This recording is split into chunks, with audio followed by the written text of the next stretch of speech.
Hello বন্ধুরা, দেখতে পাচ্ছ তোমরা আমার ছেলেকে, ও জল আনতে যাচ্ছে।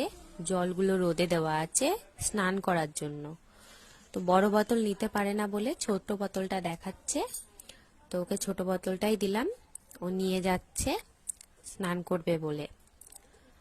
তো আমি ওকে বললাম একটু দাঁড়া, আমি আসছি। ও দাঁড়িয়েছিল, এবার সোজা চলে যাচ্ছে।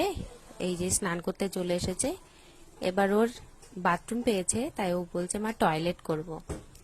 তো হয়ে গেল, ওর দাদা জল নিয়ে চলে গেছে বলে কান্না করছে। দেখো, ও চান করছে, শ্যাম্পু করবে, জলের বোতলটা নিয়ে আসছে টেনে টেনে। আনা হয়ে গেছে একটা, আর একটা আনতে যাচ্ছে। আজকে এই পর্যন্তই, দেখা হবে পরের কোনো নতুন ব্লগে। টাটা।